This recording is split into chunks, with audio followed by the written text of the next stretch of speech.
Good morning बच्चों। हम आज देखेंगे हिस्ट्री में अध्याय 2, व्यापार से साम्राज्य तक। जैसा कि पहले से ही पता है कि औरंगजेब की मृत्यु के बाद उसका कोई भी उत्तराधिकारी ऐसा नहीं था जो मुगल साम्राज्य को आगे ले जाए, और इसके कारण ही अंग्रेजों और पुर्तगालियों एवं डचों से संघर्ष करना पड़ा और अंततः इसमें अंग्रेजों की जीत हुई और अंग्रेज अपनी कंपनी की स्थापना भारत में किए। 21 दिसंबर 1600 ईस्वी में महारानी एलिजाबेथ इस कंपनी को व्यापार करने का अधिकार पत्र दी और ईस्ट इंडिया कंपनी की स्थापना 1600 ईस्वी में भारत में हुई। महारानी ने जो अधिकार पत्र दिया था उसके अनुसार ईस्ट इंडिया कंपनी से दूसरी कोई भी कंपनी प्रतिस्पर्धा नहीं कर सकती थी। ईस्ट इंडिया कंपनी के भारत आगमन से पहले ही 17 मई 1498 को वास्को डी गामा नामक पुर्तगाली नाविक उत्तमासा अंतर्द्वीप होते हुए कालीकट पहुंच गया था। हॉलैंड निवासी भी व्यापार के उद्देश्य से भारत पहुंच चुके थे। भारत में उच्च किस्म के रेशम, सूती कपड़े, काली मिर्च, लौंग, इलायची, दालचीनी व नील पाए जाते थे, जिसकी यूरोप के बाजार में काफ़ी मांग थी। ये व्यापारी भारत से सस्ते दाम में पर इन वस्तुओं को खरीदते थे और यूरोपीय बाजार में भारी मुनाफा में बेच देते थे।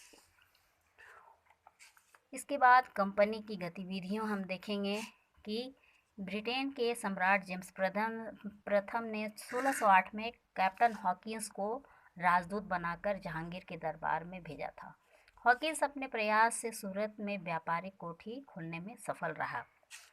उसके बाद बंगाल में ईस्ट इंडिया कंपनी ने क्या काम किया।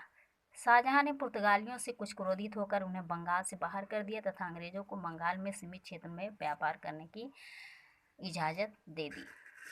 औरंगजेब की मृत्यु के बाद नवाब अपने को सशक्त बनाने में जुट गए और इस समय तक अंग्रेज अपनी स्थिति मजबूत कर चुके थे।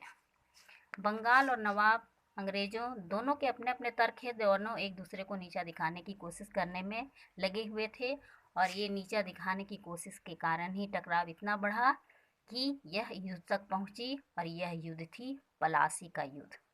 अलीवर्दीन खां की मृत्यु के बाद सिराजुद्दौला बंगाल का नवाब बना। न चाहते हुए भी बंगाल का शासक उसके अंग्रेजों के व्यापारिक हितों को ध्यान में रखे, इसके लिए सिराजुद्दौला के आगे अंग्रेजों का मंसूबा कामयाब नहीं हो रहा था। अंग्रेज एक तरफ नवाब के विरोधियों और शत्रुओं को शरण दे रहे थे तो दूसरी तरफ वे सिराजुद्दौला के खिलाफ षड्यंत्र भी रच रहे थे। कहा जाता है कि क्रोधित होकर नवाब ने 1756 में कासिम बाजार पर आक्रमण कर उसे अपने कब्जे में ले लिया और 20 जून 1756 को नवाब का फोर्ट विलियम पर अधिकार हो गया। तब अंग्रेजों ने उसे सबक सिखाने की सोची और 23 जून 1757 को मुर्शिदाबाद के दक्षिण में 22 मील की दूरी पर स्थित पलासी नामक स्थान में सिराजुद्दौला और रॉबर्ट क्लाइव के नेतृत्व में अंग्रेजी सेना के बीच लड़ाई हुई और सेनापति मिर्जाफर के विश्वासघात के कारण नवाब की हार हुई। कहा जाता है कि पलासी का युद्ध एक नाम मात्र का युद्ध था जो कुछ ही घंटों में समाप्त हो गया।